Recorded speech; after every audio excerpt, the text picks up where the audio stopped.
Hello, my name is Matt Sherman. I'm the backs coach with the senior national team, and today we're going to work on some kicking skills. We're going to work on kicking technique, tactics, and then talk about a few specific drills to work on those techniques. And when we kick the ball, there's a few things that are really important. One of the most important things is that we can kick accurately. We want to be able to control, number one, the direction that it's going in, number two, the height or the trajectory, and number three, the depth, how far it goes. So when talking about the drop punt, you can see here I'm up and down a line. The first thing is the direction we face on the field. We don't want to be straight up and down because the physiology of our body has our leg slightly swing across our body. We also don't want to be too far to the side because then we have a lot of sweep and rotation and the ball can get pulled and hooked or pushed and sliced off the side of our foot. So I like to think of it like a clock. It's not the same for everybody, but maybe around 1 or 2 o'clock in here so that our natural swing is straight up and down this line that we want to kick down. So once we've set up like that, there's three main things that I want us to work on. Number one is the drop. When we drop punt the ball, we strike the ball right underneath the point to get end over end rotation, like so. That ball is going to fly true and straight every time. If the ball is rotating in a funny way, it'll fly off to the side. So we want to drop the ball straight up and down. Now with the drop, we want to hold the ball as close to underneath our body as we can and as close to our foot as we can. The longer the time that the ball leaves our hands till it strikes our foot, there's room for error. If I try and drop the ball on the point from there, it's going to hit on the side. But from right here, I'll drop it on the point every time. So we're right here underneath our body. The second thing that we want to work on, one is the drop, two is the strike. We want the strike to be underneath our body. We want our shoulders to be over the ball, slightly and forward, and we want to snap our foot into the ball. You see I'm not kicking it with a straight leg, I'm actually snapping my foot and breaking it, just like a baseball pitcher would snap his arm using his tricep. So from the side-on view, it's underneath my body here, shoulders over the ball, and when I release it, I'm going to snap the ball into the contact point. So that's two things now. We have the drop, and then the strike point, and then the last part is going to be the finish, very critical. After we've stayed over, dropped the ball nice and low, underneath our body, snapped into it, we always want to finish with the toe, the leg pointed straight down the line, our shoulders, our hips, and our head down. Everything's going straight. That's where the ball's going to go every time. It's critical that we finish in the direction that we want the ball to go. All right, now I'm going to have Duncan demonstrate this a couple times. I want to start with looking from the side view. So now to work on these three techniques, we're going to work on line kicking, where we kick in pairs, just straight up and down a line. We're going to stay on one leg. Our plant leg is going to be on the ground, and we're just going to work on kicking off of this leg, not walking into it or not going past it after we kick the ball. There's a couple things we can see clearly from the side-on view. One is his drop. We want it to start low again. And two is that when he strikes the ball, we want his shoulders to be over the ball, and we want to see him snap his foot into it. And the third thing is the finish. We should see his shoulders remaining square. We don't want him to rotate over here so we can see his back. We want him to stay square, over the ball, head down, toe pointed. Let's see Duncan demonstrate that for us. Good. Once more, Duncan's going to keep the drop in tight to his body. Start with the ball low. He's going to strike the ball underneath his body with the shoulders over. He's going to finish with the toe pointed. The shoulders are square in line, and he's going to hold his finish right there. The strike point was here. Finishes with the toe straight, shoulders over the ball. Good. Okay, so now we're going to work on the same kicking technique. We'll look at it from a different angle though, from behind. The first thing again is that his alignment to where he's trying to kick the ball. He's trying to kick straight up and down this line. He's not going to line straight up and down, nor is he going to line at a big angle. Something like so. Slightly off to the side, where he can kick straight up and down the yellow line. He's going to continue just to stay on one foot, his plant foot. And what you'll see here from this angle, most importantly, is the finish. That he finishes with his hips, shoulders, head, everything pointed straight down the line, and he holds with his foot going straight down the line. That's where the ball's going to go every time. Good. Stay over it.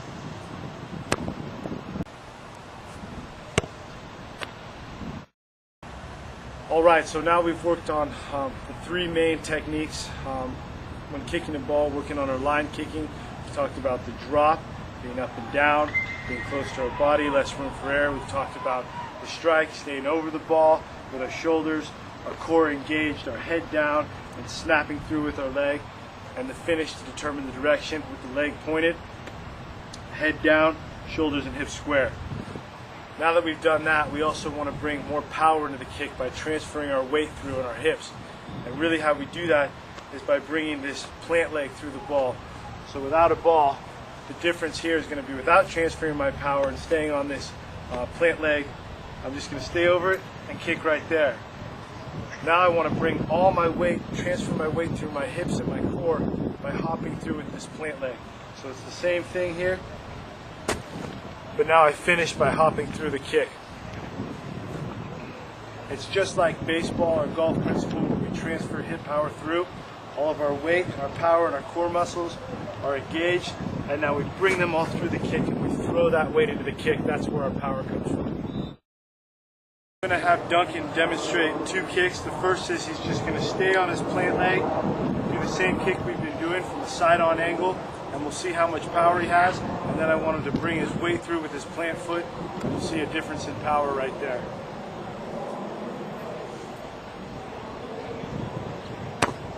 On that last kick, what you saw was all the power he generated was from only his leg swing and a little bit of his core strength by staying over the ball. Now we want him to generate power with those same tools, leg strength, the snap, core being over the ball. We want him to bring his weight through, come through the ball, staying over the top of the ball with his shoulders at the same time. Let's go one more. Really stay over and come through and drive through with the plant foot. There we go. And I hope you can hear as well, there's a different pop on the ball when he strikes that ball. It comes off the foot harder. We'll look at the same kicking technique now from behind as Duncan kicks down this yellow line. The key is that when he strikes this ball, he wants to stay over it and hop straight through the line, keeping everything in line. That's going to determine the direction of the kick while still bringing his power into it. What he doesn't want to do is rotate now and come across. If he does that, his kick's going to get hooked. His ball is going to go where his hips and his toe are pointing. So we'll see a couple of demonstrations by Duncan now. Excellent.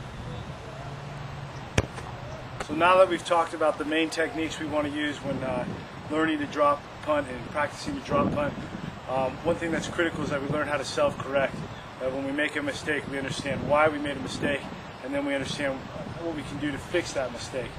And there's a couple common problems. The first problem is the drop. If we get the drop wrong, meaning maybe we're throwing the ball up in the air, or dropping it too high, or away from our body, we won't strike it underneath the point, and as a result, we won't get that true straight rotation. We might get something like that, or like this, that's going to fly in a different direction. So we'll just do a demonstration now of what would be a poor drop, and as a result, a strange rotation on the ball. And if we see that, we know right away that there's an issue with our drop. So we'll get an example of that.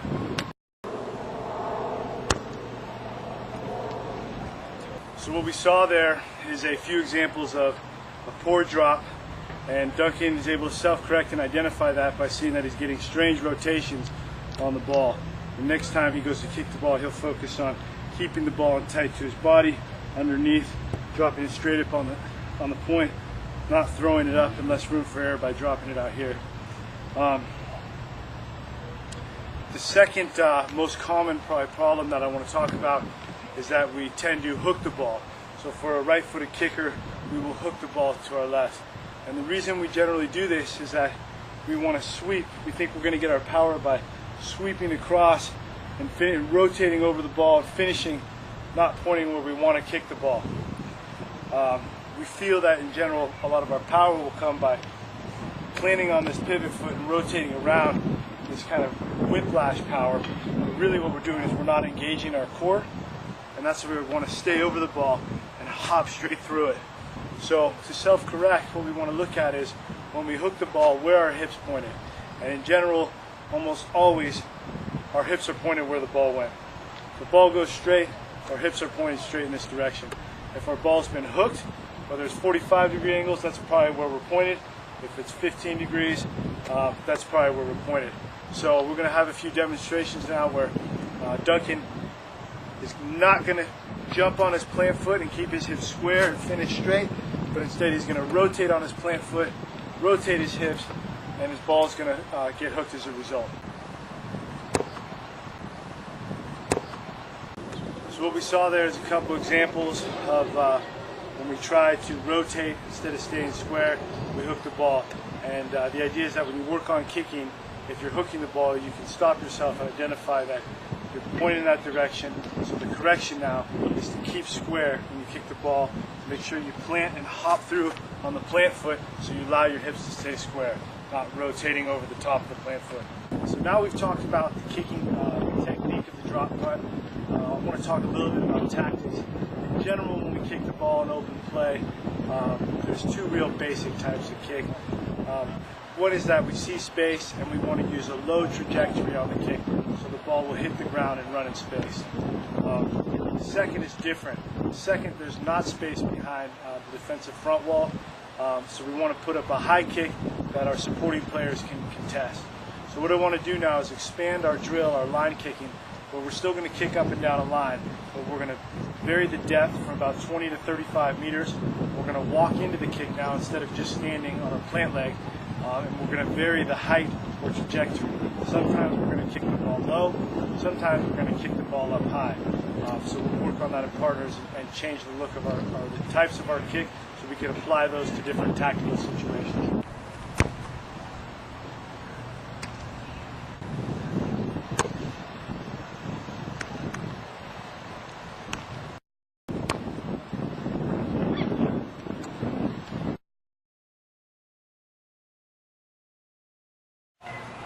Okay, so now we've talked about kicking technique, the main points in our technique. We've talked about how to self-correct. We've also talked about different tactics of changing the depth and the height of our kick.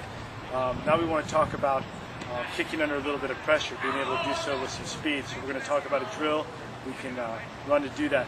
What I've done behind us is put out some cones, a vertical line down the field for Duncan to kick to. We can do different types of kicking techniques. We'll start with he's pretending he's behind his 22. He's going to take a pass and try and kick the ball out on the full. But you could vary that. You could say you're in front of the 22 and you need to bounce the ball into touch. There's space. Or you could say you're in front of the 22 and there's defender's back, so you want to put up a high kick, but inbounds it's contested. So there's various looks. But for the sake of this, we'll pretend he's behind the 22 looking to put it out on the full. I'm going to be a scrum half. I'm going to pass him the ball, and then I'm just going to jog after him with my hands up so he gets used to taking a pass and then executing the kicking skill he's working on under slight pressure. Yeah, deep left, deep left.